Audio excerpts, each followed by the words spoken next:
Hey, badass body workers, Rebecca here. I was scrolling through the Facebook forums and I found a really good post. So I wanted to go through the question and some of the responses from people because this is something that we need to keep in mind, especially as people are going through a lot in their life and they may have some triggers and traumas. So let's go ahead and dive right in. What advice would you kindly give to me about what not to say to clients? I tend to say sensitive and triggering words sometimes, not noticing sensitivity. For example, that which should not be uttered at all. I'm learning the word miscarriage, even if it's used in a sentence saying, I'm going to take all precautions. Your advice would be greatly appreciated. So there's some really great responses in here.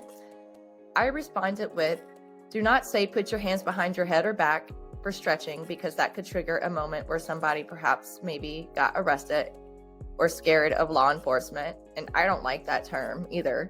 Instead, I say take your hands and lace them together right below your hairline. That is more specific and it gives detailed instructions. I also said, don't say what's the name of your husband, wife, and instead use partner or the other spa guest. I've embarrassed myself before while people are booking for a female and her wife and I didn't know and I assumed the other guest was the man. Do not ever assume. I sometimes use the word companion as well, like she does. Don't say spread your legs. Say, I'm going to move this leg over. Call it a massage table, never a bed. In reference to miscarriage, you can say you're lost, but if it's not relevant, then I just wouldn't mention it unless they bring it up. The most appropriate thing to say is, I'm sorry for your loss, and leave it at that. The word relax can be very triggering for survivors of SA. Soften would be less likely to trigger and is more accessible to the nervous system. And a note on this, whenever I have a client whose first time is massage or they're a little nervous, or any new client actually, I tell them, if you feel me wiggle your wrist or your ankle, it just means that I feel like you're holding on to some tension, and just pretend to be a wet noodle. I don't like telling people to relax in the middle of the service. It makes it awkward. Take some sort of training from a reputable teacher in trauma-informed therapy.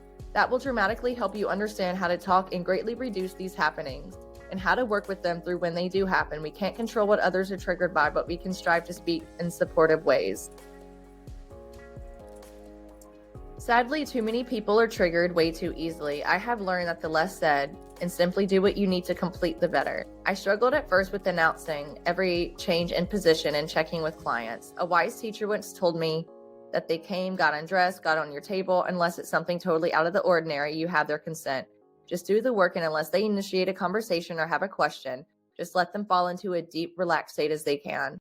This is what they are there for. And if you get snoring or drooling on deep tissue work, that's the ultimate compliment. I work with trauma and no two people react the same. Beware of your words. Listen to how they describe the event and use words they have. I guess this depends on what you're truly asking for advice on. Do you want to know what not to say to the client in general? Which we already covered some of that. Don't talk about politics or anything that's going on in current climate.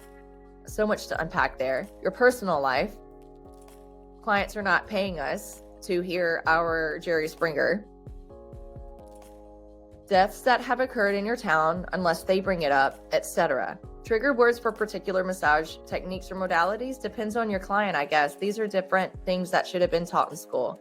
Never tell a client that something you can do can cause a miscarriage, because unless you're working over the pelvis during pregnancy, that's not going to happen. During client interviews, just repeat words they say associated with the treatment. I tend to be technical and ask permission with assessments. Stick to muscle talk. I love the word intense for techniques like TMJ work that might be uncomfortable or even painful. This might hurt a bit, or no pain, no gain. It's a loaded phrase that already predicts a negative sensation. If I instead say, this may feel a bit intense, if it gets to be too much, let me know and I'll immediately ease up. That both gives the client control over the experience and lets them decide if it's intense in a good way or a bad way. If we live our life walking on eggshells of everyone's triggers, we will become an emotionally anxious person ourselves. Set your intentions to kindness, honesty, and meet people where they are, and leave the interpretations to their own regulatory responsibility. Do not talk. Just practice saying, I practice quiet massage. Build boundaries in the beginning.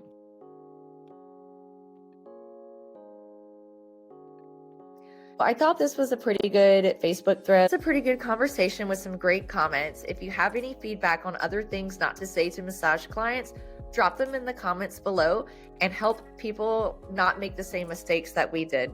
Thank you